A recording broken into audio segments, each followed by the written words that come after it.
Hello and a warm welcome back to another episode of the When Dirt Cast, episode 30. Can you believe it? You know the drill by now. We're a podcast about all things concerning the Metaverse Football League. We're your hosts, as always, Calvinator and Jimbo, and together we'll discuss the latest MFL updates, transfers, developments, and so much more. One important note, none of what we chat about on here is financial advice. Do your own scouting or hire a director of Metaverse Football. It's been a couple of weeks without a guest, but Calvinator, we have someone else joining us. Who is that person? Yes, no, it's great to have another guest. I think the past two episodes it was just the two of us. Also fun, of course, but I think for listeners it's always great when we're joined by another voice and someone else who has a fresh opinion on things and a fresh take, and that we meet another member of the community. And this is definitely a special member of the community. He's one of our MFL captains who have this special orange C in the chat, if you've seen it before. And it's no other than Necrofries. So welcome to the pod. How are you? Thank you, guys. I'm so happy to be here with you. Episode 30, this is unbelievable. Another milestone. Yeah, 30 seems a lot of episodes. We were just discussing before we recorded this. Necro, you said, how well we've done to get to episode 30. And we look back and it's the September the 11th, 2023 was when we did our first ever episode, which is a long, over half a year ago now. So, episode 30, a big one. And what better guest to have than a fellow captain, not a fellow Frenchman actually, because I'm not French, but a Frenchman, and that may come quite topical and relevant later when we talk about some new users and maybe why that's been. Yes, definitely. So, thank you very much for joining us on episode 30. Yeah, so later on in the episode we'll talk more about your journey and your experiences, etc. And I think we're also gonna dive in talking about the new features of season 0.5. But first, as always, updates, and I think Marketplace will be a huge one, some others a bit less, but let's dive into that. And as always, we start with the personal one, so about our personal journeys, our teams. And of course, we didn't play any matches, but have you been rebuilding, transfers, maybe even rebranding? And what did you do this week to prepare for season 1.5? I'll go first. So, transfers, I brought in a couple of new players. I needed a new left back for the Wyverns, brought a new left back in. I've tried to get the talents of a couple of left and right mids, but they keep getting snapped up by the managers and I keep getting rejected, and that's quite frustrating. Been doing a lot of testing, and we'll get onto that a bit later when we talk about some of the new features and things like that. No rebranding for me. I don't think I'll ever rebrand. I'm quite happy with my my collection or my two clubs and how they look. But a few transfers, quite a bit of testing, just having a bit of fun with the new features, to be honest. What would you, Necro?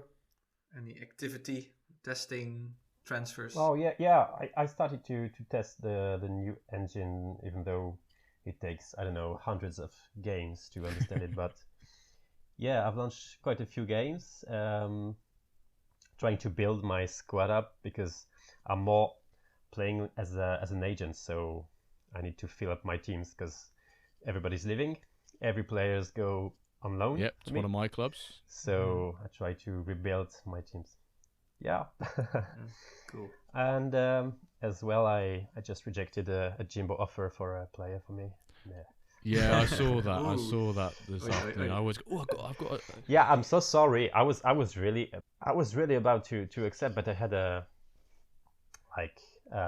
upper division offer. Yeah, I saw that. Yeah, I think it was a bronze offer you had, and I went, yeah, that's fair enough. You'll get more points for it, so it's understandable. It's a competitive market out there. Yeah, it's really because it was coming from a bronze team. It had nothing to do with the French community. I mean, I loaned to to other people, so it was more like, it was from bronze division.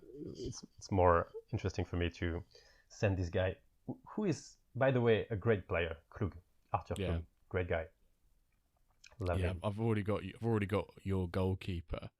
I think he's Senegalese goalkeeper. I can't pronounce his name.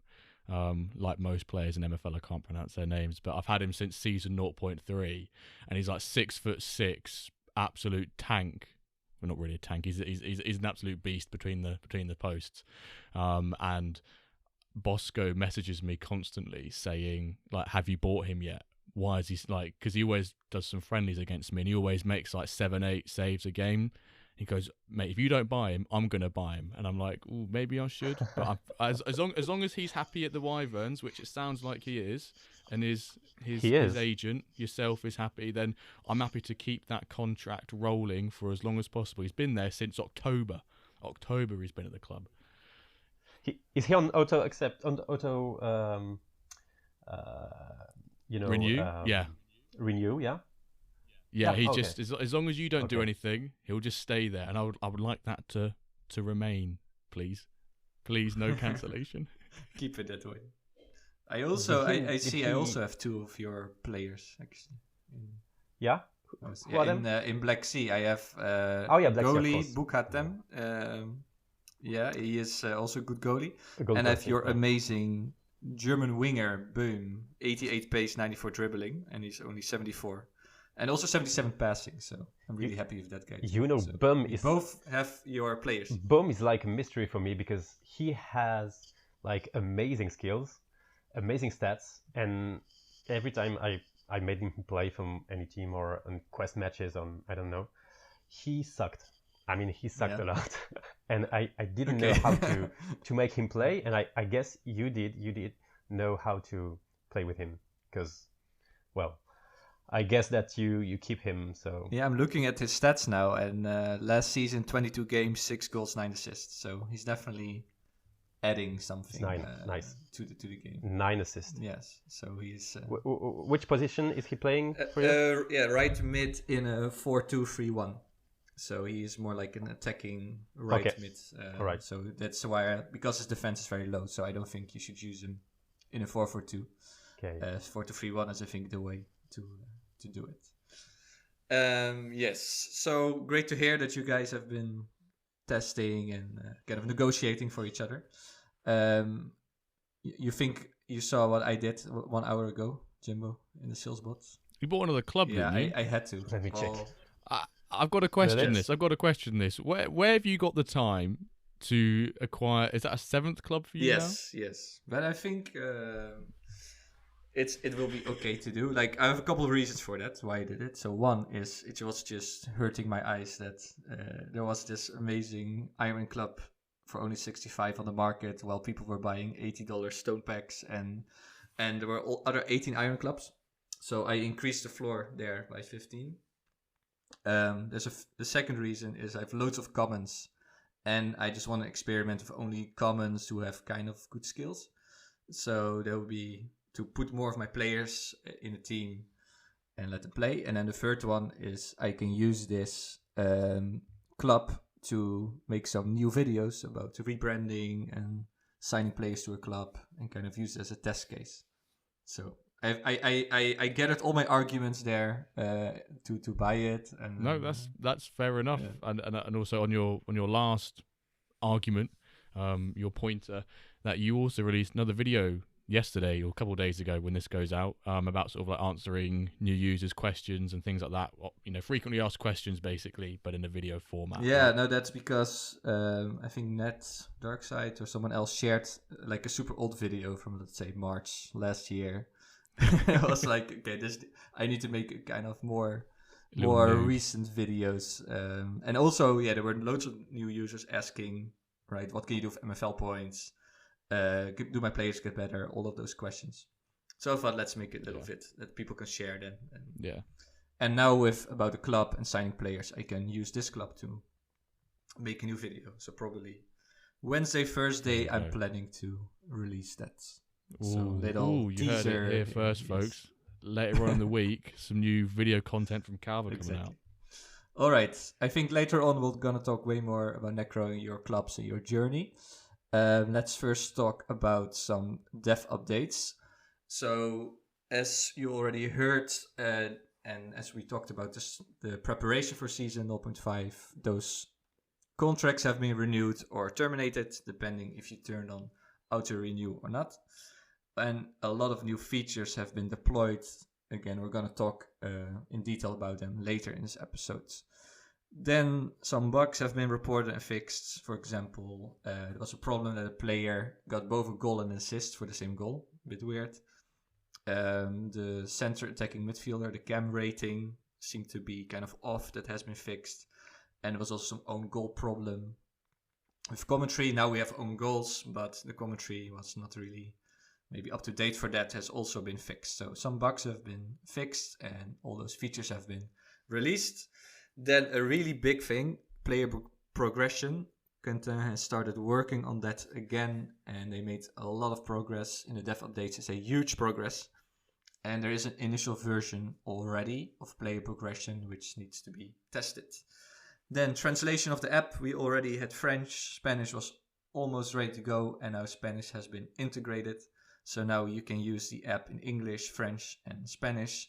And we've already seen that those communities are also growing, so it seems to work, which is amazing. Then point shop. So a lot of people ask, what can I do with points? When can we spend points? The team has started working on this too. The first priority is the UI, so you see the shop probably in the app, and will say coming soon, but that new users can see what it will be about. And finally, some minor improvements. So a lot of people asked, Ajax especially, can we filter by primary position on the marketplace? That's available now. You've also seen on the homepage that you see the latest transfer and signings. I'm a little bit addicted to this to keep checking what's happening there. But it's really great, I think. Scouting, that has there's no new filters there too. So you can filter by activity and free agents, for example. And the back office dashboard has been improved. So the team has been very busy in the past week. What do you guys think is the most exciting update you saw there in the dev? Oh my god, so many updates, so many great things there. Well, super happy about the set piece takers being able to choose the players to like shoot penalties and free kicks. I love it, even though I'm not sure about exactly what it has, what impact does it have. But every feature that gives you the feeling that you have an impact on the game is always welcome. Yeah, so definitely. We'll jump on some of those we'll jump in some of those features in a bit more detail later on. But for me in this dev updates, I think player progression is always the big one. I think it's probably the biggest one. How many people do we see in the Discord say, "Oh, so players develop then, or do players get better?" And you always say yes, but in the future. And now we're getting to that point where we can see some light at the end of the tunnel as to when that feature is going to be released. It's no longer, we're still digging the tunnel. The tunnel's feels like it's near enough dug, and we can see a little bit of light at the end. We just need to get a little bit further. So player progression for me, I'm super looking forward to. Yes, and I think most people are very, one of the things they're most interested in is buying young players and seeing them develop and potentially have this superstar. And with player progression, we can see that happening. So that's a huge thing, and it is essential for the first season to happen. We need to do this well to have the first real season and really start the game properly, let's say. So huge thing, and of course the translation, that we have so many new users, it's really working. So to have Spanish there too, that taps into such a huge market, like the whole Latin American market, could now also join MFL without needing any English. So that's, loads of cool things. Season, we can be very brief. There is no season or competitive football yet. I would say to everyone, make sure you sign up. I think the pre-season tournament, when you hear this, the pre-season tournament sign up has ended. But you can still sign up for the league and the Are you both signed up for the pre-season tournament then? Of course. I'm signed up for the pre-season tournament, but I'm signing up for the league right now. Good reminder. There we go. The reminder's worked. Thanks for the reminder. So the reminder, So when you hear this, make sure you register for all competitions. And also, maybe another tip is, if you don't really have enough good players yet, always check scouting, auto accept people are lowering their prices. So if you need a couple more players in, a couple of backups, just sign some cheap 1% revenue share. Players always good, but yeah, no season, competitive football, just preparation. Okay, let's talk about the big thing. So the season, nothing is happening, but on the marketplace, there is really a lot happening. Yeah, moves, a lot. Loads of moves, loads of new people. So I hope you're ready because I have 22 names to shout out. I counted at least 22 new managers who appeared in the sales bot or in general. So here we go. Alex Flus, Rocket7, Crypto Sages, Semi, Pardin, Romain, Dan, Mirkos, Jaitor, Patxi, Dari, Hyperskirt, John Merrick, Hayden, Lev, Abraham, Martin, Erdi, Superhecht, Elmo, Rivers39, Quantum Strike Stables. And then the biggest shout out goes to Kiyu. How would you pronounce this? Yeah, I'll go Kiyu, yeah. Kiyu. Yeah. And he bought, I don't even know how many uncommons he bought, but it was like he was like every day in the sales bot buying uncommons. So big shout out to all those new managers who joined. It's really great to see. Then a couple of active managers. Scotto is back buying rares. Mick Fink still keeps buying players. Verblender was very active. And Dio and Noe Sark, we're going to talk about them right now, were also very active. Especially because of some trades they did. So there was one huge, massive trade, and another which could have been a splash, but is a trade. But I'll let Jimbo explain that. Yeah. Let's first focus on this big Dio trade. So Dio he got Freddy Zapata, an amazing young 19-year-old defender who can play as a right back, a left back, and a left mid.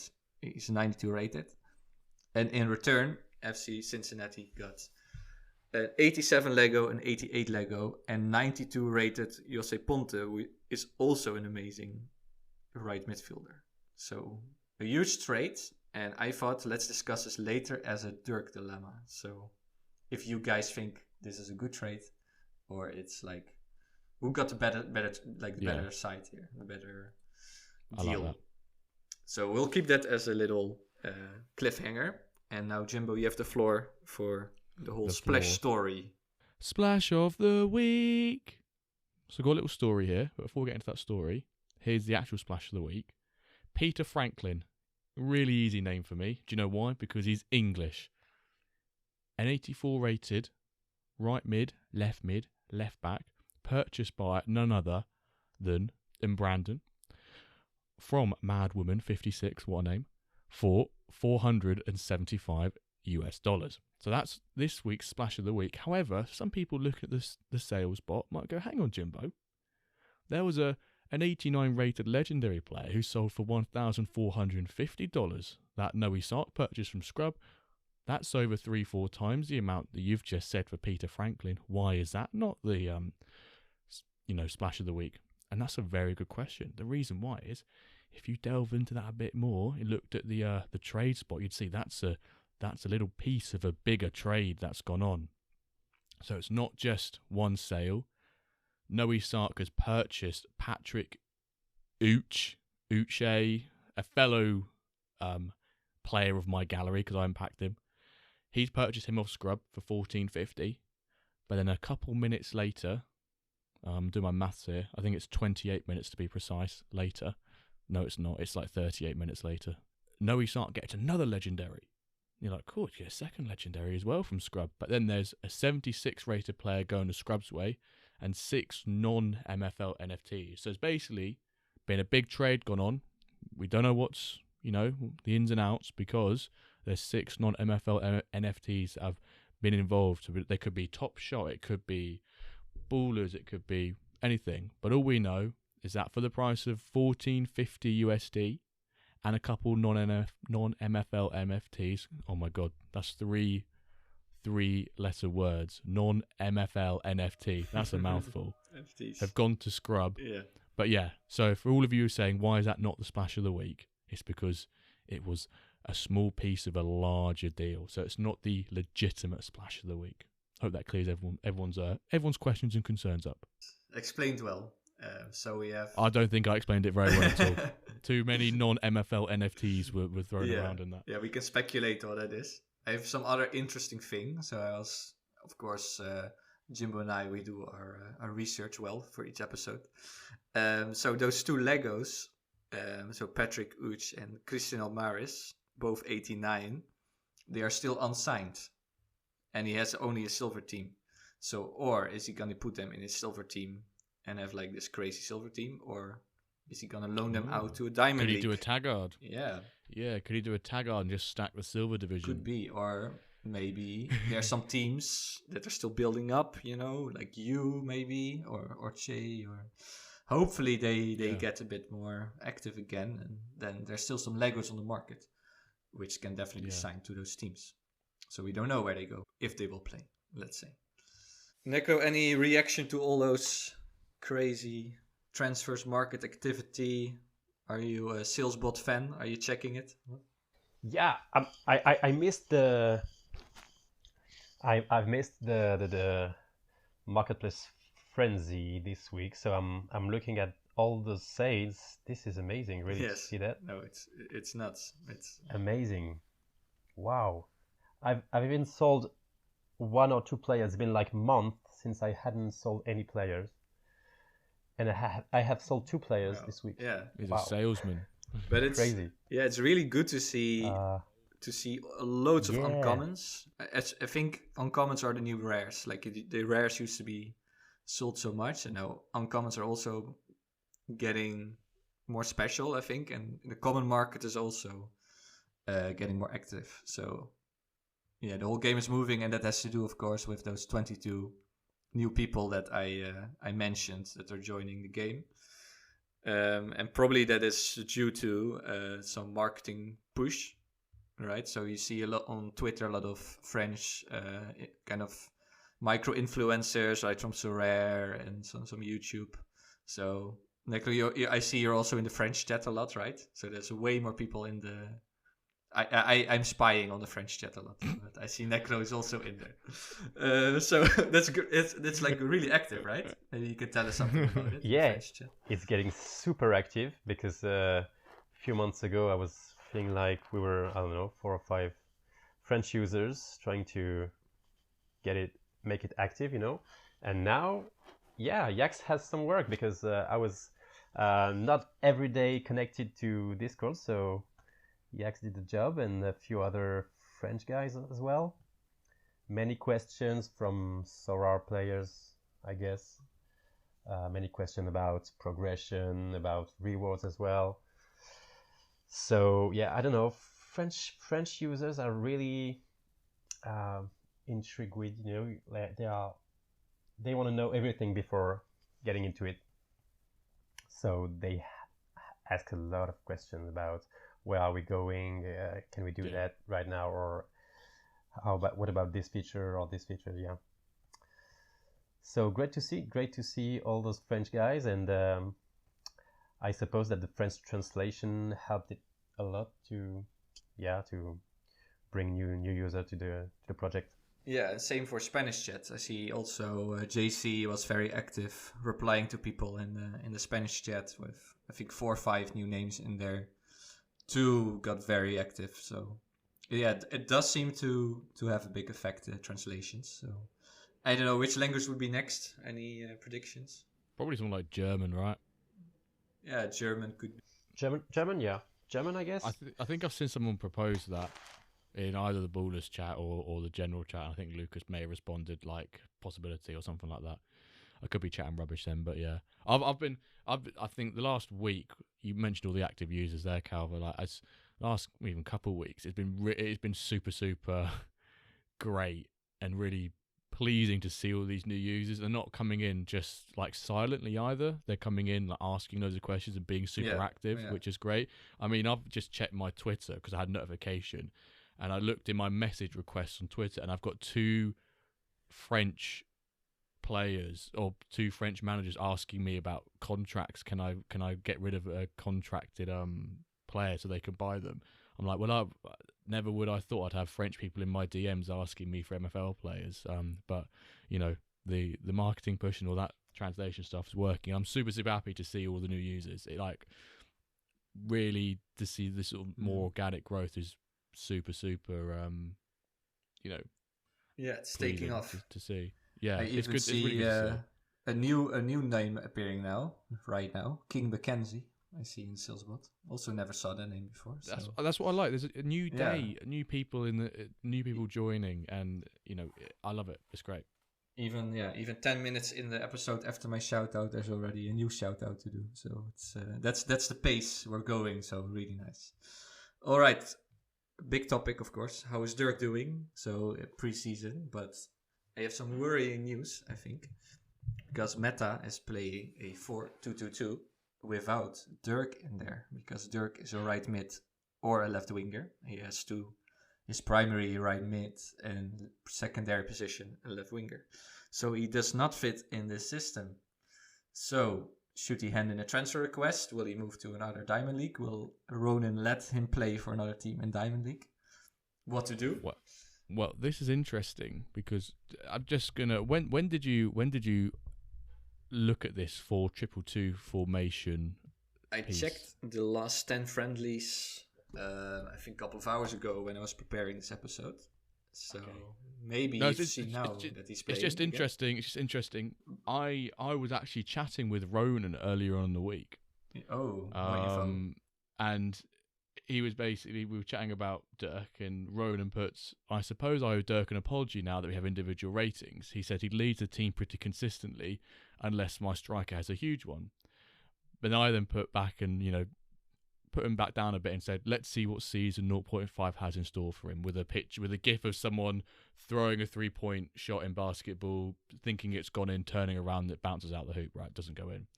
And this is where it's interesting, for what you were saying there, Calvert. Ronan then goes, it will be his best season yet, I'm predicting. Right mid, left mid seems to be heavily involved in the 4-2-3-1 this season. He is racking up a ton of assists. It's also looking like 4-2-3-1 is my strongest formation this season, so he should lead my team in minutes, which is interesting because that's completely contradicted. And at the other side of the scale, what you've just been on some looking at his last 10, 15 games, So it's interesting. Yeah, see what will happen. So we thought, because later on each episode with a guest we do Dirk dilemmas, and this is a literal Dirk dilemma. So it's like, what should Ronan do with Dirk? Let's say that's the question. So later on the episode we'll have two big Dirk dilemmas taken from the game. What to do with Dio's trade? Was that a good one or not? Would you have made the same one? And what would you do with Dirk if you're playing 4-2-2-2, let's say, in that system? So will you let him go for a ref share, or will you keep him as a sub? So this will be the big question later on in the episode. Yeah. The only thing left now of the updates is why Dirk, and we have our top 3. Yes. Candy bar, our I think. Top Jimbo. 3 chocolate/candy bars. So Necro, if you have listened to a few of the podcasts recently, you'll know about this section where we ask our guests what their favourite chocolate bar is, but we've added to this now where we have a top 3 list of chocolate bars, and each week we ask the guest to swap one of those chocolate bars with one of their own ones, and we're going to get this ever-changing list of the community's favourite chocolate bars. So I'm going to read to you the top 3 right now. In number 1 is Kinder Bueno.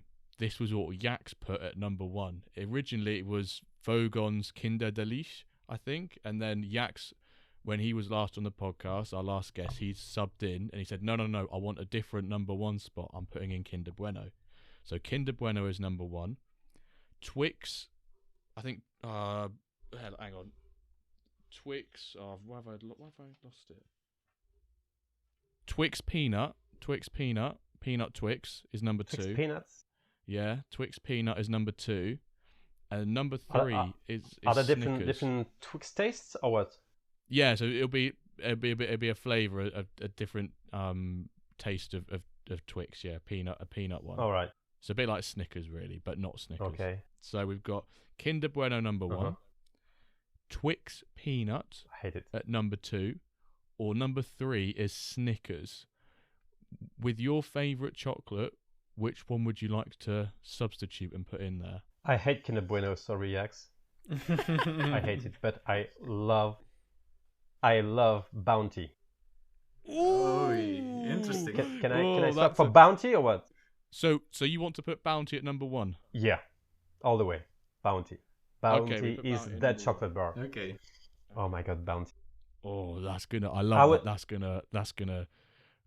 Conflicting opinions from the audience, I think. well, I say Bounty, but I haven't eaten Bounty since, I don't know, maybe 20 years or something. So maybe if I eat right now a Bounty, I would say, oh my god, it sucks so much. Like, Sunday, chocolate bar called Sunday. I think I've Sundays. heard of Sunday, it. no? Let me just give it a quick Google because I have to Google some of these because Sunday Sunday is chocolate. Sunday, I guess. Sundy. Sunday. Sunday. Sundy. We're all googling chocolate bars. So in my mind, it was the perfect chocolate bar, and when I tasted it a few days ago, I was like, oh my god, it's awful. I cannot eat that. But you're happy with Bounty replacing Kinder Bueno as our number 1. Bounty, I'm happy Okay, with. we're locking Yeah. that in. There Bounty, you go, everyone. Bounty. Thank you for that. And because we always promote diversity and inclusivity on the podcast, and Calvinator hates chocolate and he loves vegetables, we always ask the guest, do you have a favourite vegetable? Sure, I do. Right now, right here, right now. What's your favourite vegetable, Necro? Broccoli. Oh, we've not had that one. I don't think we've had that one. We've not had broccoli. I think one time, but I think it's a very good choice. Yeah, I like broccoli. I'm team broccoli. Yeah, honestly. good choice. Very good choice. Appreciate. Maybe I should rename my new club something broccoli. It's got to be vegetable related. It's got to be like Calver's like allotment crew, or like Calver's gardening crew, or something. Yeah. Some like the Gardeners United or something like that. Green Grocers FC. Yeah. Something like that. But then in Spanish because it's in Uruguay. Be like Vegetable Vengeance FC or something vegetable related. Time for the main segment, I would say, to talk to our captain. Time for the captain chat with Necro here, and as always, we start with the question: what is your MFL story? So, how did you find out about it? When and why did you join? Why did you join is, I think, a very interesting question always. And maybe your first experiences. So just what can you tell us about your journey so far, your MFL story? Oh, well, I joined like 2 years ago already. I don't even know the year exactly. I was, first of all, I was interested by Top Shot, of course, Web3 gaming, NBA Top Shot, and stuff like that. Then I started my story with UFC Strike. I was really, really involved in UFC Strike. And we had a private Discord channel with some French guys who were involved as well in Top Shot and Strike. And someone told me about MFL few days before the first drop. Who's that guy? I don't think he's part of the community anymore, but he introduced me to MFL. I think he was at that time trying to get invites. Maybe Lucas had dropped a game about invitation, something like that, invites, and you can win a player if you have 10 invites or something like that.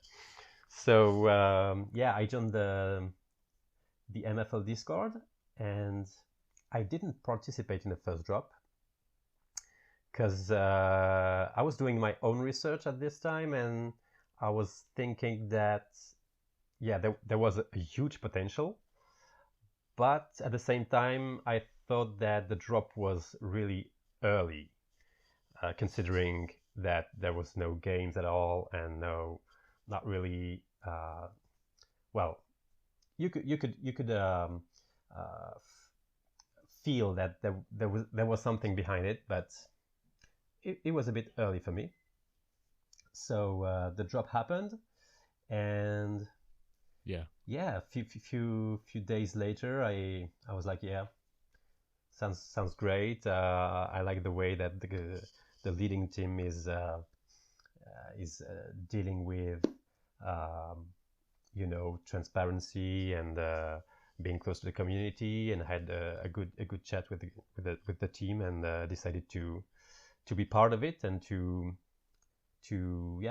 be in the second drop, I think. And then as soon as you get involved in it, you don't quit. Yes. Amen to that. Yeah. We know all about it. So, but yeah, that's a nice comparable story, I think. With a lot of people have similar stories, right? They have other projects like Top Shot or UFC Strike, and then you somehow find out, and then you learn about the team and the transparency, and and then you never quit. So that's nice. So what could you tell us basically about? the blockchain flow is really great for that.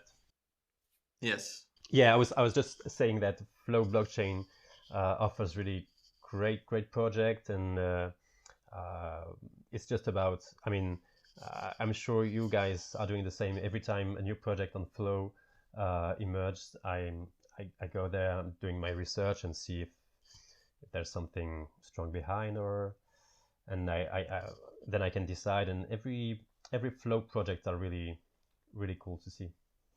Yeah, definitely. Now I also have went in the newsletter and checking out. It's always interesting to see and also to compare, and it's also what you learn. Yeah, something more about MFL by comparing, I think. Exactly. So, what about your MFL career? Like, how has it been with clubs and players? Any highlights? Or I think you have 3 clubs. Am I correct? My God, you know everything, man. This is crazy. Yeah, 3 clubs. Which ones? Yeah. Do you know them? No? Yeah, Gwangju. Is there Tehran there? No. Yeah, there's Gwangju. I think the Tehran is like Tehran University. I think is it? And then Iron. I'll come with the final. I don't know the final one. Yeah. The final one. Yeah, I just bought on Black Friday a Stone Club. Do you remember Black Friday? Yeah. Buy a Stone Club for yes, 59 or 69. So I bought a Stone Club, and I unfortunately I dropped Philadelphia, but not Philadelphia in the US. Philadelphia in Paraguay. Philadelphia from Wish. Different one. So yeah, Philadelphia Peanuts is my third club, which was meant to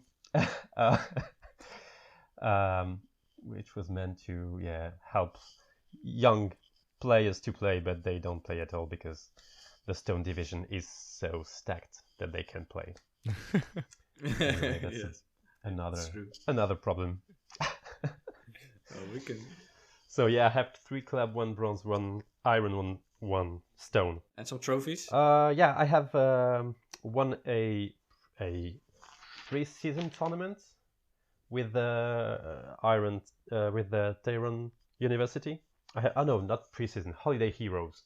Yeah, that's a nice one to win. That I've won 1 Holiday Heroes tournament. Yeah, basically my performance are better in tournaments because they are kept. I mean, my league results are not great. Mostly middle position, Yeah. Because I really feel like the leagues are super stacked. Yeah, a lot of them are super stacked, especially like you said, the stone ones. It's crazy, and as I said before, I really love to loan out my players, so I don't really perform in leagues with my clubs because I loan out a lot of players from my rosters. So I build with what I have left and with what I can find on scouting. And so I'm really excited about monitoring my player performances in other clubs and see how they perform with different strategies, with different coaches. Some of them have individual rewards as well, golden boots, golden gloves. Yeah, I saw that you got a couple of, I think two golden gloves, two golden boots, and I mean I think it's quite nicely leads on to the next question, which was you're looking forward to being able to monitor some of your players that you've loaned out to them, and obviously with some of the new features and the new updates brought to season 0.5, such as the new engine, we've got the player ratings, we've got the individual player stats. Have you been able to have a test around with those? You said earlier you had a play around with the new engine. What sort of some of your first initial thoughts on some of these new features to season 0.5? So I have noticed the individual rating at the end of each game, but I haven't found yet the individual stats for friendlies. I'm not sure if it's been confirmed, but I'm pretty sure that was only for competitive games, I think. Because if you look, That's it's it, in right, the right. on the player profile. It's you can see what the stats are going to be, whether it's like completed crosses or shots on target or blocks or anything like that. But I think it's going to be for competitive games, because I guess you can argue, and it's understandable, that if you have all the individual stats for friendlies, it's probably just a bit for fun. It's not really an actual statistic. If you see what I mean. Yeah, exactly. So regarding the individual ratings, great way to make changes between games. Basically, I think that most ratings are quite accurate. I mean, as long as it doesn't really change. Maybe I have noticed that the ratings could be a bit weird for defenders when a team wins easily a game. Like if you win, I don't know, like 3 or 4 or 5-0, then all your defenders get a really high rating, even though they had nothing to do during the game. Did you notice this? I guess I'm trying to. I've not particularly noticed that myself. But I'm just trying to think of what that could be. I guess I'm just trying to think of how other like Opta, who do the stats, for example, might measure that. They might see, they've got a clean sheet, so we'll give them a bit of a bonus for that. And then maybe this is where those individual stats come into play in the competitive league, where you could see, my defender made 5 blocks that game, or he won 6 duels. So I think some of the defender ones, and I guess this will, in the competitive games, will help out. The individual stats will basically allow us to look back into those individual match ratings after the games. Yeah, no, I think they don't say everything, of course, the stats, but they help you to get like an idea if someone is performing in a position or not. So, for example, I had a 4-3-3, and I want my central midfielders there to have kind of a good defense, because they also need to defend as a midfielder. And then I've some left mids and right mids, they have these super high scores, but then their defensive is very low. And I thought already in the past seasons, I don't know if this guy functions there. And then everyone had like a 7, and this guy had like a 5.5 something. So then I was like, okay, maybe some central midfielders do need to have proper defense and cannot have like 25 defense there, let's say. So maybe this helps you to spot those kind of mistakes, or I know it's a mistakes, but like misfits a little bit, that they don't fit. Have you what's the lowest rating you've seen? Let me check. I've just lost 6-0 right now. Because I 4-9 maybe 4-9, the worst one. Whilst you have a look, I'll say why I asked that question is because the worst, because I was playing loads of games. I was like, I can never get a player to go below 5. And then I looked at one of Tagar's games just out of the blue, and I saw his goalkeeper got 4.9. And I've always just wanted to know, maybe, I want to get your thoughts or your answers to what's the lowest rating you might have seen, or to keep watching. 4-9 also, I think. That was, well, I'm checking right now. The game I've lost 6-1. My worst rating is 5-4, which is quite good. and for those listening as well, let us know what your lowest rating is, because I've got a feeling, not a feeling, and I don't want to ask Gax yet. I want to get some more evidence behind this, but I think maybe that 4.9 and 5 is really hard to go lower than that. And I thought maybe if you get smashed like 5-6-0, there's surely got to be a player or two in there that deserves to go lower than 5. Even if I want to try and find a game where a team loses 5-0 and a defender gets an own goal. In my mind, you've got to go below 5. Then you've got to go way below 5 if that happens. So I want to try and find that game. If anyone has that game, let me know, and I want to look at the rating. Yeah, some other observations, maybe like Jimbo and I were talking about.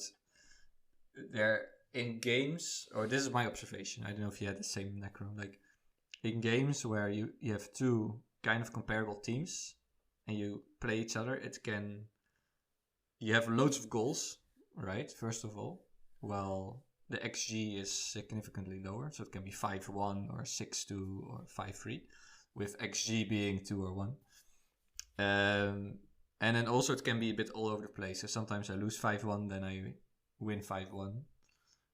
So it's a bit hard to then grasp, like, are you doing the right thing? Or is it working? Or is it just more upset? Or is there a bit higher upset ratio again? What did you guys feel with this? Like, can you get a grip on that? Yeah, the upset ratio is a big deal. I mean,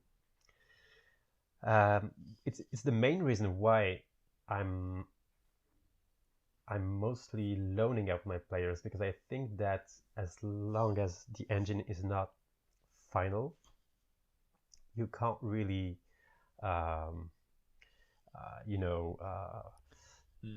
take lessons from all the games you play, because it's still work in progress state. So yeah, the upset ratio is too hard to handle, I think. Yeah. So I've noticed quite a lot of goals in the games, more than last season's engine or previous engine iteration. But to sort of highlight what you were mentioning then, I saw that Taggart played 2 games against me earlier. Relatively equalish teams. I'll just double check that to make sure I'm not completely lying. But both of our teams, the defence, midfield and forwards, average about 72 to 70 each. There's really not much between the two sides, right? The first game, I beat him 5-1.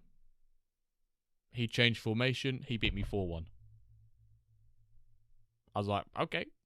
I'm not saying that's formation everything, but to see some like massive switches. I also saw Meta Mercenaries played 1 game. They drew the first match 1-1, and then they lost the second one 7-3 or something like that.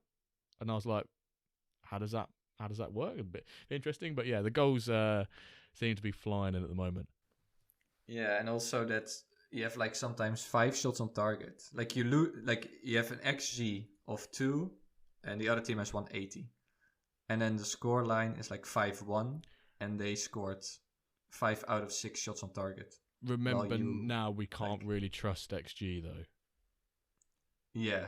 True. Because but that's also it's a lot harder for them to calculate now, so it's not. But this is also what you said. It's like it's engine, it's alpha, it's work in progress. It keeps changing.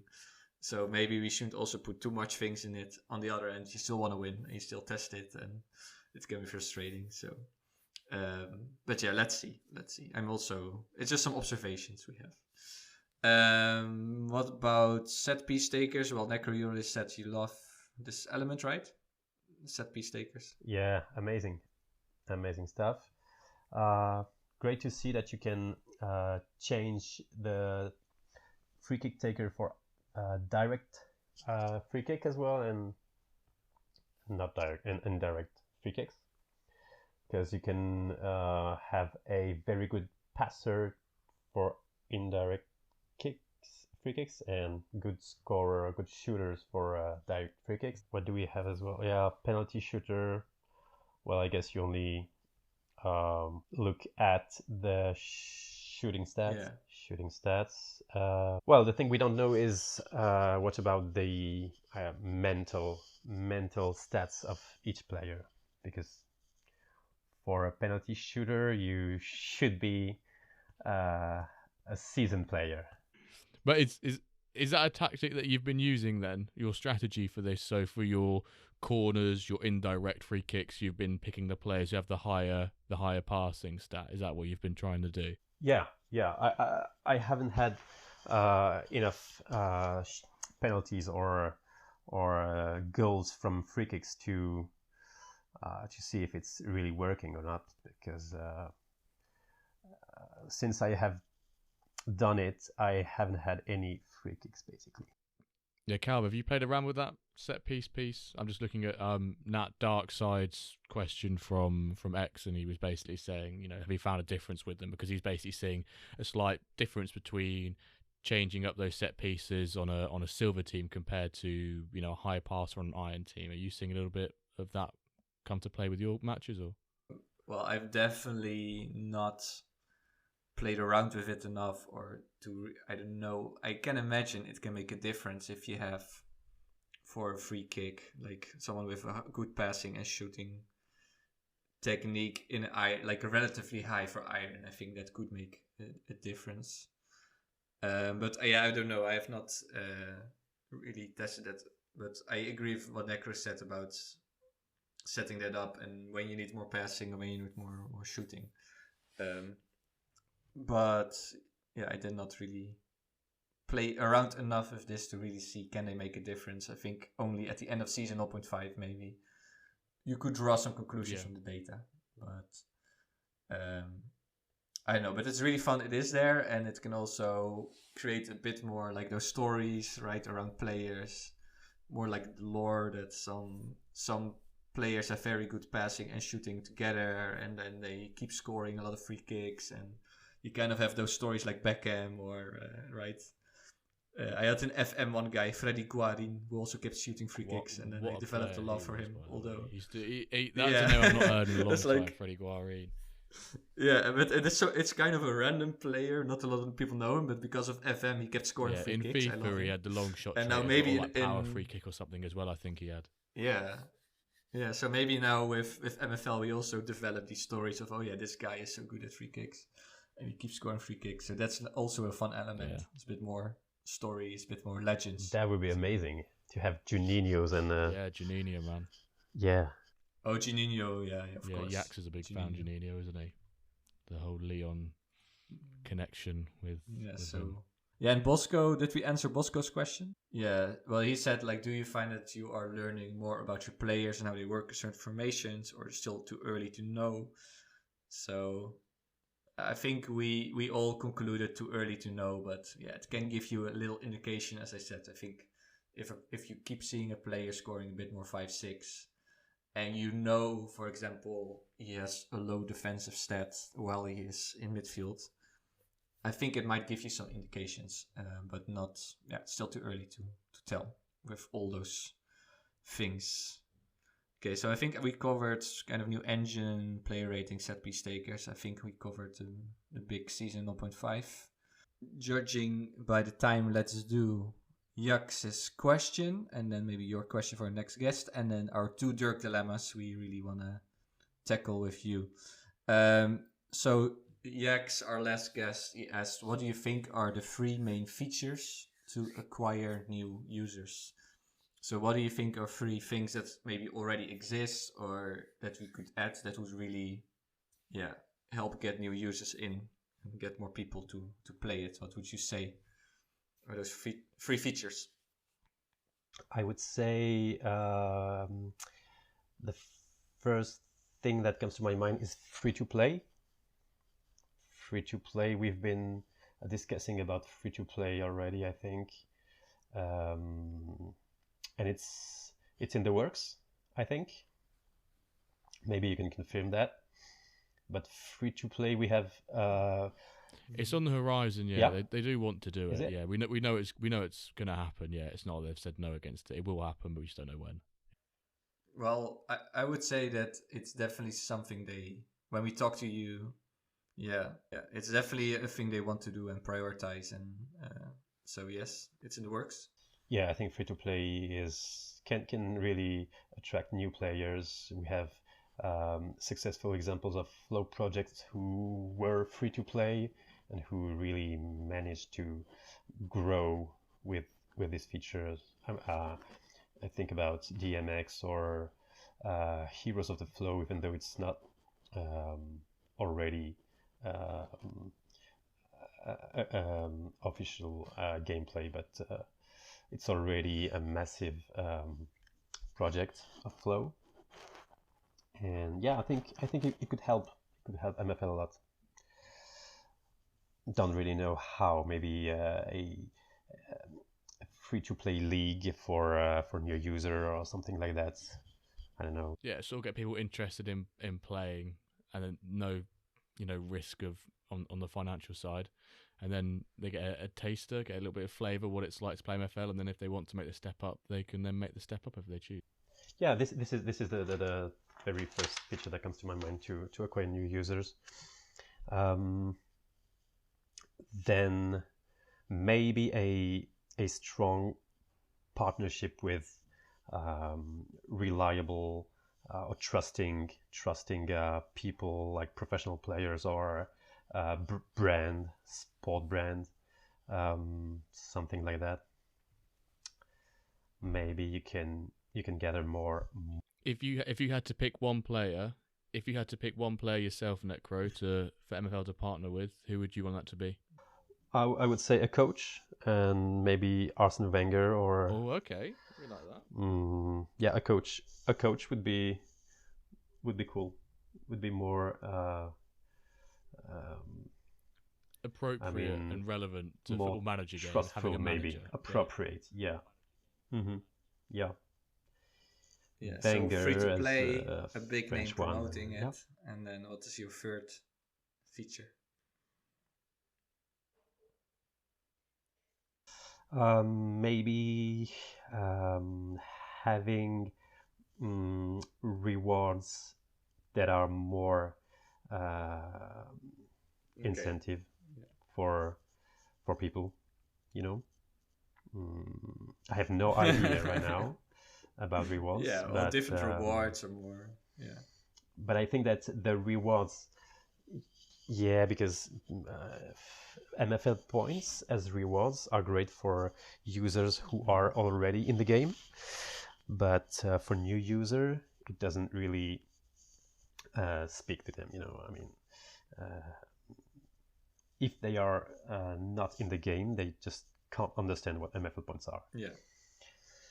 So I think that the rewards have to be more incentive for people who are not part of the project. Yeah, I think those are all good valid points. So you need to have like a lower bar to enter to play, and then a bit more rewards to stay, and then the game, and then maybe you start paying for some cards or NFTs.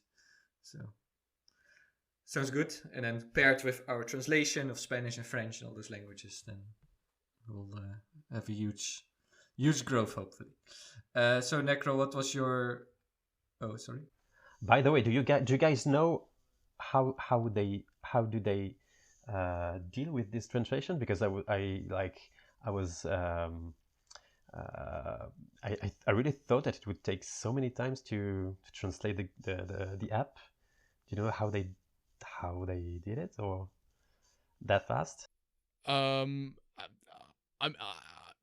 No, I guess the obvious one is that a lot of the dev team is French, right? So for them, it's pretty easy to translate.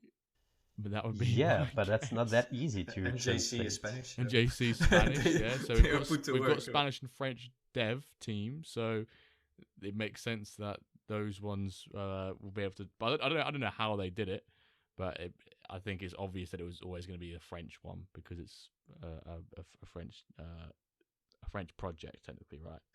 So Necro, you have a question for our next game. Nice. Well, how do you see MFL in 2 years? Maybe something like that. How do you see MFL in terms of gameplay or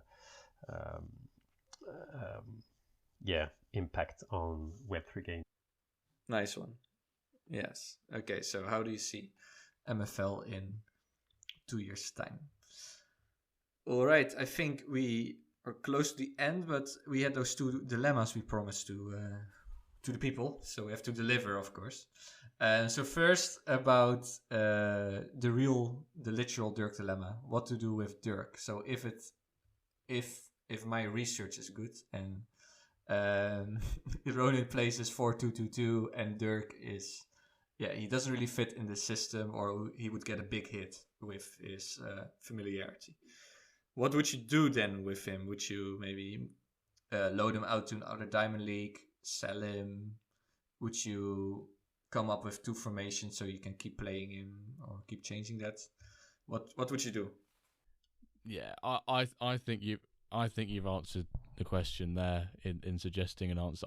You don't get rid of him. You can't get rid of him off your own team anyway. Ronan, if he doesn't play him, has to keep him as a second formation. If the 4-2-2 research that you've done is correct, he'll be a substitute player. But if from earlier on in the week when I was chatting with Ronan, the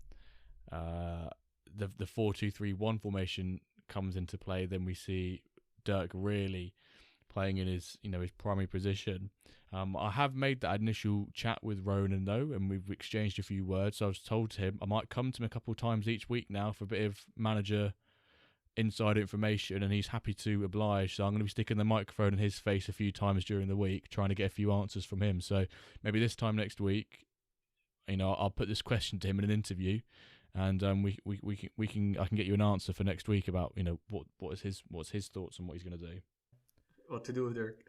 What to do with Dirk? Yeah, I would make him fit my formation, I think. But just Dirk, or to also have 2 formations possible and you can rotate? I'm not super fan of having 2 different formations to rotate between matches, but no, I would build the formation around him. Good answer. Build it around Dirk. Use Dirk as your starter. And well, technically, he is playing 4-2-2-2. So you have those 2 CDMs. You have already 1 striker, 1 cam. And then you swap one with Dirk. You have an RMR there. And you only need a left midfielder. So I think what he's going to do is keep changing those 4-2-2-2 and 4-2-3-1. And then Dirk sometimes plays and sometimes not. I think that's what he's going to end up with. So yeah, you need to use that talent somehow, I think. But yeah, it is tricky to use 2 formations and keep changing that. I think it's not the easiest way. I think I've thought of a hashtag for today's episode. I think we're going to just call hashtag Start Dirk. Start Dirk. I was going to put hashtag what to do with Dirk, but that's quite a long hashtag to do. So, but I think we all want to see Dirk play. So I think let's have this episode's hashtag as hashtag Start Dirk. So if you listen to this and you can hear me and us saying hashtag Start Dirk, put it on Twitter, X, put it in the Discord general chat. I know a lot of you have been putting them in the chat recently, which is great to see. You're listening all the way to these parts of the podcast. But if you're listening right now, hashtag Start Dirk. And then the final Dirk dilemma, so not a literal one, but let's I want to hear your opinions on that big trade that Dio did. I'm going to share my screen so Necro can see this, so we can actually see the trade as well, because it's probably quite hard to. So let's remove these. So this is what we're talking about here, Necro. We're chatting about this trade here. Who do we think wins that trade? Who got the best deal? Is it a 50-50? Who got the best deal out of that trade? Well, when I see it, I would say Cincinnati has the best trade, but I need to check the stats of Jose Ponte. Well, regarding the overall, of course, he's a left back, or Jose Ponce is a right mid. He's 90. This is him here. Oh, right mid. But he's very old. He's 25. So. Whoa! Just as after I've just turned 26, and now I'm the youngest one on this podcast, and I'm getting told I'm old at being 26 because this guy's 25, and now you're flaming. in game. And but the Avila, was it Avila he traded, right? No, Zapata. Sorry, Zapata. Zapata he's 92 and he's 19. I think when you look at it on face value, you have to initially say that Profound Soda or FC Cincinnati comes better off on this because it's 3 for 1. We look at it bogged down. But Zapata's young. Jose Ponte is, in inverted commas, old. Bjerring and Milkerson, I can't say I'm too clued up on these two players, so we can... But I also don't think they were starters. Yeah, starters for Dio. So I think what Dio wanted is to really have one massive improvement in one position. And he needed that left back, so now he has a very good left back. And then he was willing to give up more subs or guys who did not start to just have that better starting 11. I think that's the calculation he made. Plus 19 years old, so he can still even become the best guy in the game. So I think, and plus he's 3 positions, so versatile. So I think that's what Dio did. So, but yeah, what you said, it looks like slightly the better deal, but for FC Cincinnati, but Dio just goes for the Diamond League title and having a slightly better starting 11. I think a really good way to conclude this trade is I think that both parties are happy. I think they already both feel like they've won, if that makes sense. Yeah, probably. Yeah, you can easily understand what Gio did, even though it looks like Cincinnati has the win there, but yeah. I mean, when you need a precise player, you do everything to get it. Yeah. Yeah, you need to give up something to get that perfect. Especially in this category with legendaries, there's like a very competitive market, so you need to pay a premium to get that perfect piece of the puzzle. And I think Dio got it. So let's see how in Diamond this is gonna turn out. But we'll talk about it way more later. Yeah. Well, I think, chaps, it's a nice time to conclude episode 30 of the Wender Cast. Before we do that, Necro, just like to say a massive thank you for joining us on the podcast today. Have you enjoyed yourself? Yeah, thank you guys. Great time with you. Always good to chat with you guys.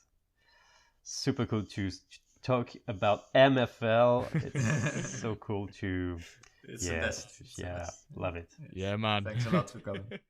Yeah, we love having enthusiastic and great people in the community like yourself coming on. So, thank you for that. For all of you people listening, if you're listening at this point still, #StartDirk, and keep doing what you're doing, interacting with us on socials, Discord, subscribing, following, liking, all that sort of stuff on your podcast listening platform. But on that note, thank you all so very much for listening, and we'll see you this time next week for episode 31 of the Wender Cast. Thank you very much for listening.